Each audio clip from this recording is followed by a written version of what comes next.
The history of West Nantmeal Township in its settlement by Europeans spans a period of 400 to 500 years and reflects the changing nature of our world. The land itself, filled with the bounty of woods, streams, and arable land, beckoned settlers from parts of Europe in the 1600s. Many were seeking shelter from religious persecution. All hoped to make for themselves a better life. The township took its name from some of the first settlers who emigrated from Radnorshire, Wales, between 1700 and 1710. The terrain reminded them of the hills, woods, and streams of their own country. They gave the area its name, Nantmeal, a Welsh term for a land of sweet water. Agriculture was a main pursuit of the township settlers. Farms were formed through the William Penn grants of land to his sons, Thomas, Richard, and John. One such farm is that of William and Robin Beam. While a portion of the farm was sold in 1953 for the turnpike, the Beams continue to farm in the township. William Beam grows corn, soybeans, and wheat, and maintains a few steers. Another farm homestead which can trace its roots back to a Penn grant, as seen in this family record book from Joseph Potts, is the Brookdale Farm. This farm passed from Richard and Thomas Penn to John and Ann Potter in April of 1750. It has had only a few owners since 1782, when it was acquired by John Craig, a Revolutionary War soldier. A variety of crops have been farmed here, including corn and hay. The property boasted a farmhouse, stone bank barn, summer and kitchen buildings, and a stone spring house and pond. The interior of the farmhouse shows the deep window sills and the walk-in fireplace, which were characteristic of that time. In 1869, when owned by Jacob Keenan, iron ore was found and mined on the property. Note the map of 1883, which shows Jenkins Acres Mine. Another notable residence is that of Pleasant Hill, which is listed in the Historic Register. Pleasant Hill dates back to 1749, when Matthew Robinson purchased 680 acres from the William Penn family. It is thought that at one time in the late 1700s, there was a tavern on the premises. The property went through a succession of owners until it was sold to Van Leer in 1824, who turned the plantation into both a successful farm and a fine mansion, replete with several additions, outbuildings, and an arboretum of unusual trees. This Millard home on North Manor Road was constructed between 1820 and 1839. The Millard family boasts a connection to Abraham Lincoln through the family of longtime township resident Jonathan Millard. His ancestry can be traced to Hannah Lincoln Millard, a great-aunt of Abraham Lincoln. One constant need of early farming communities was for mills to grind the grain produced on the farms. The Lewis family operated 3 related mills along the Brandywine. The Cupola Mill, while formerly part of West Nantmeal Township, is now in Honeybrook Township. The Lewis Mill, which sits at the junction of Lewis Mills and Cupola Roads, was built in 1762. These grist mills were built by members of the Pearsall family, one of the early settlers of West Nantmeal Township. The Lewis Mill complex includes a storehouse for grain. Howard McNeil, current owner, recalls being told that there was a letter from George Washington that summoned the millers in Nantmeal that within a 50-mile radius, these neighbors were to furnish grain according to property size they owned in order to provide grain for the troops during the war effort. The grist mill operated until 1941. The residence built at Lewis Mill is now owned by the Blasinski family and was built by Mordecai Pearsall. It was originally the home for the miller who operated the mill. Commercial areas were formed in the township to meet the needs of the residents. Loke's Corner was developed at the intersection of Route 82 and Little Conestoga Road. The Little Conestoga Road, an old Indian road at Loke's Corner, has been in existence and steady use since 1732. In 1802, William Logue, originally of Ireland, opened a store, which was in operation under various owners into the 1980s. In 1823, A post office was opened in the store and continued in operation for 84 years. In the mid-1800s, other buildings were added, including a wheelwright shop and a blacksmith. A hotel called successively Loke's Corner Hotel, Drove Inn, and Farmers Hotel was also established there. Although much of the ground in West Nantmeal is stony, farms have been operational in the township. Located near Loke's Corner is the Weaver Farm that operates as a dairy farm. The Fuzzydale Farm, built between 1740 and 1780, was named after Frank Fuzzy Ellis and his wife Adele, who owned the property. This pen plan style farmhouse is of native stone construction. The top 2 floors of the barn were used as chicken coops, and the bottom floor was a dairy. The original part of the former Tustin Farm on Ballinger Road is of stone and stucco. It was built, along with barn and spring house, sometime between 1780 and 1820. Note the barn's unique cone-shaped pillars. The design is said to support substantial weight. Nantmeal was important in colonial times not only for its ability to farm and to mill grain, but also as an area that could produce iron products for use in colonial life and warfare. The raw materials needed for iron production were readily available.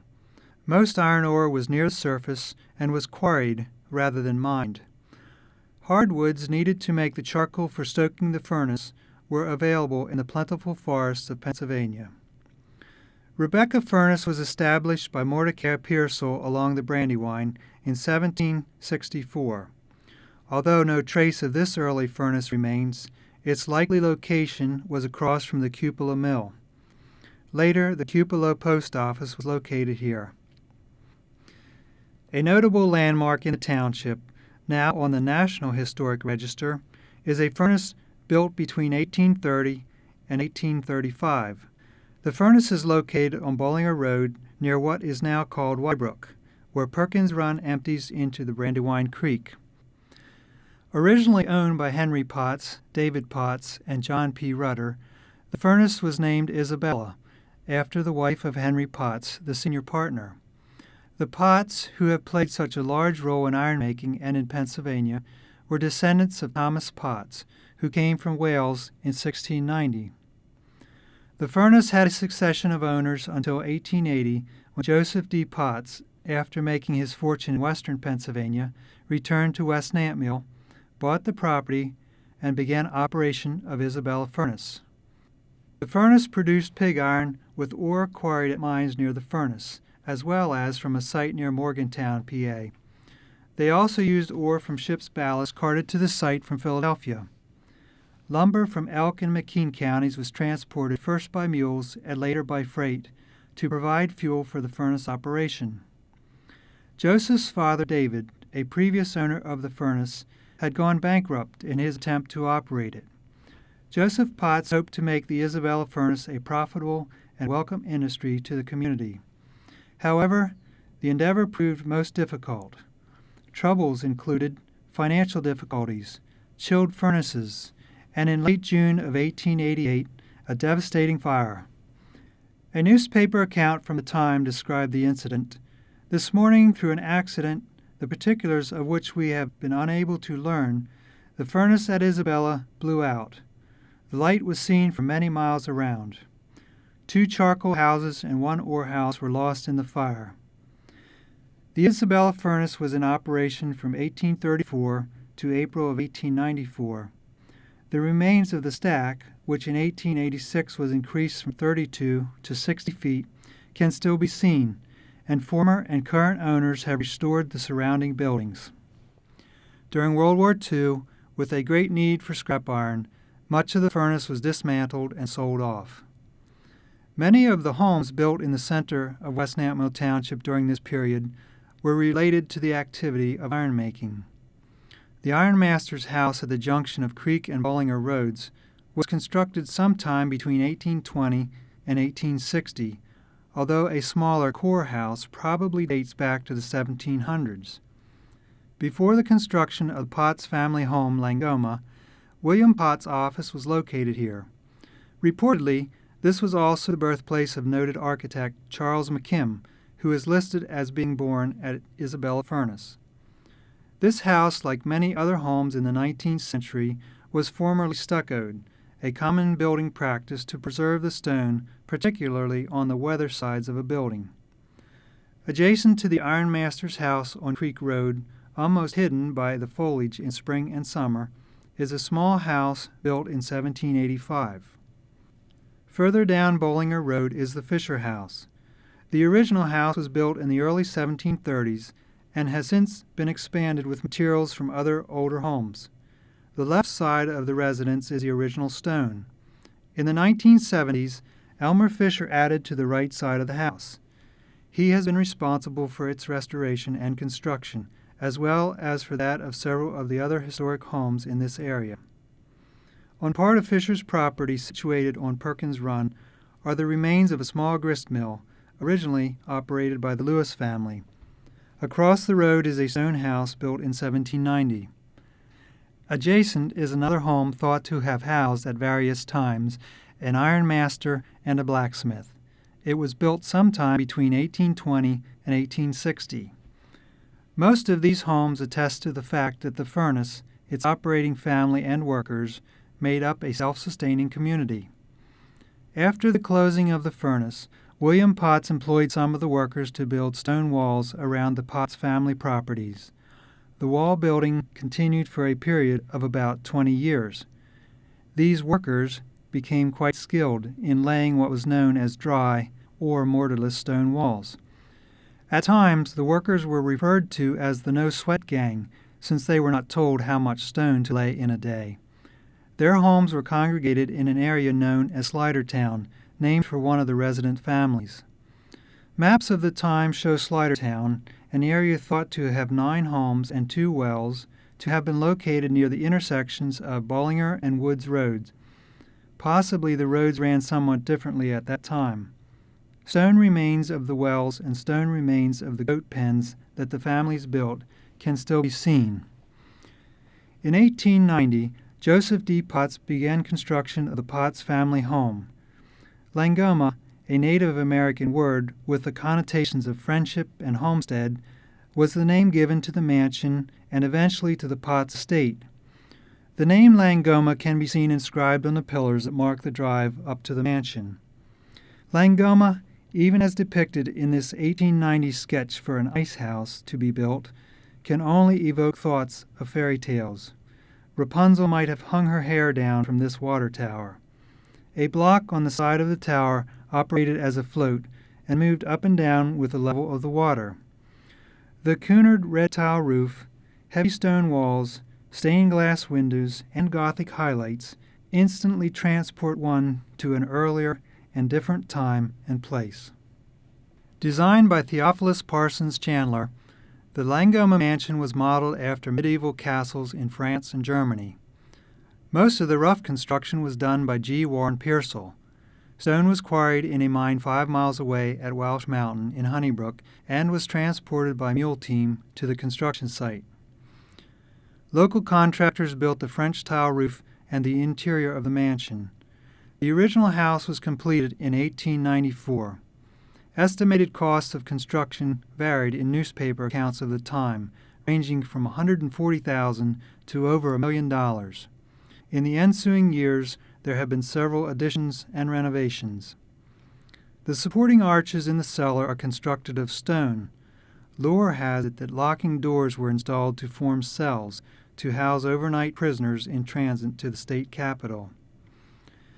A trend in buildings of the time was to include both feminine and masculine-inspired spaces.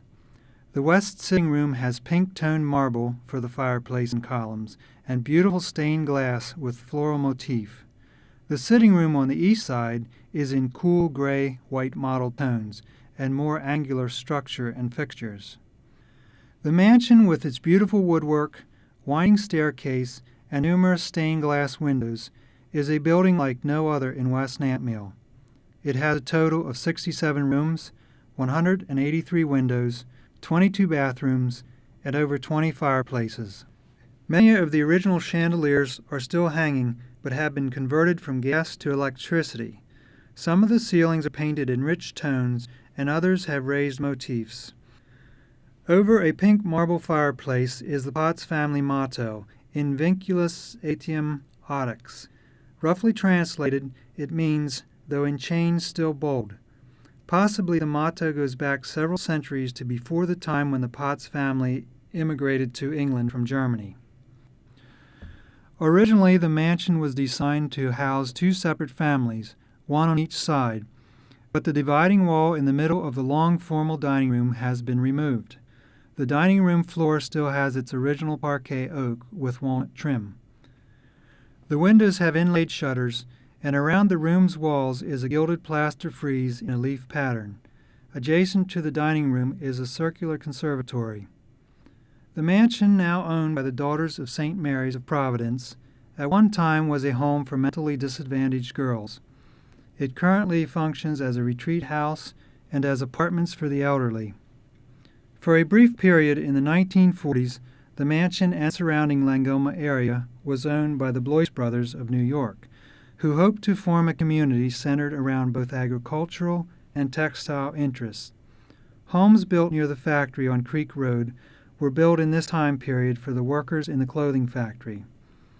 Around Langoma, as well as in other parts of the township, there grew the structures needed for daily living. Transportation was important to both farming and agriculture. Bridges and eventually railroad lines were built. While the rail lines have succumbed to modernization, the bridges can still be seen.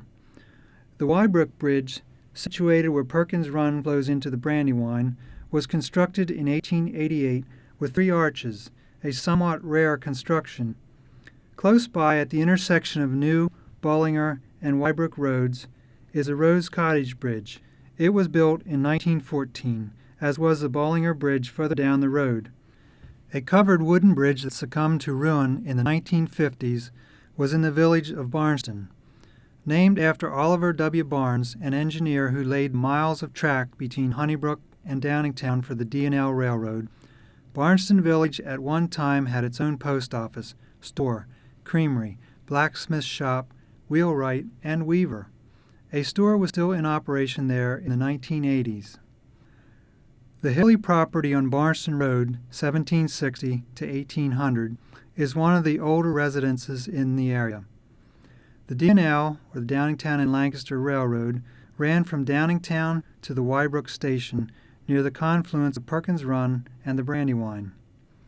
Another station was located on Isabella Road and also operated from 1871 to 1927 as a store, post office, and trading post. Remnants of the old track bed can still be seen here. A bit further down Isabella Road can be seen the 2 stone pillars which mark the entrance to what was once a racetrack. Situated at the intersection of 4 roads, where the Perkins Run flows into the Brandywine, was a school founded by Mrs. Geneva Potts in 1900. She operated it for 20 years on Wednesday mornings in the summer times. Several other local ladies served as volunteer teachers, and the school became quite popular. At one time, 100 students attended. The interior walls were painted a light rosy pink, and the house was divided so that the girls could learn needlework and other crafts on one side, the boys could do woodworking on the other.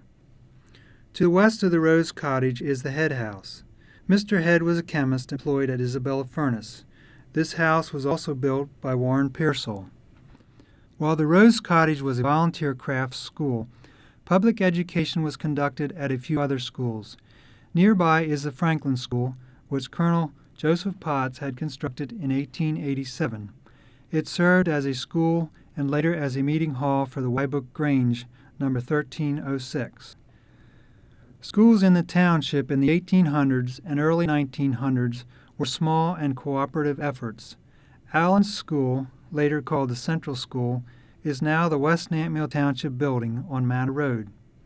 The Goodwill School, south of the Goodwill Methodist Church, is now a residence, as is the Franklin School. Churches were an important force in the life of the community from the inception of the township. Many churches formed when West Nantmeal was first settled are now in other townships as the boundaries of the township have been redefined over the years.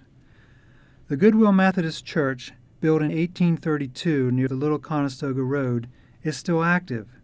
While a steeple and belfry were built for the church, it never had a bell. A bit later, in 1835, Levi Bull established St. Mark's Episcopal Church along Chestnut Tree Road. Levi was an Englishman who ministered to many of the English ironmakers who came to this area. St. Mark's is surrounded by a burial ground and overlooks Cupola to the south and Struble Lake to the northwest. The township continues today with its predominantly rural character. Some farms have been put into conservancy in an attempt to preserve the rural nature of the township. Many family farms continue in their productive workings, and new types of farming, such as tree farming, have taken hold. One of the oldest still operating dairy farms, constructed in 1895 along Bulltown Road, is the Zook Farm. Besides the large home with front and side porches, the property also contains a tenant house, barns, and tree-lined driveway. Conabella Farm on Chestnut Tree Road has been a dairy farm for the last 80 to 100 years and is still operated by the Gable family. The Mastrangelo Farm on Chestnut Tree Road is farmed by a member of the Beam family and is also used as an equestrian center. What appears to be a date of 1805 is inscribed on the side of the house. Adjacent to what is now St. Mary's is the Kurtz Fish Farm. Its several small lakes are used to raise fish, frogs, and bait fish, and it has been operational for many years. Other farms in the township raise cattle, hogs, sheep, and turkeys. A variety of crops are grown including corn, soybeans, pumpkins, wheat, and hay. In many ways, there is more farming today in West Nantmeal than there was in its early years. It endures as a primarily agricultural township with an incredible richness of history and architectural wonder. It is vital that the residents of West Nantmeal preserve the best of this tradition.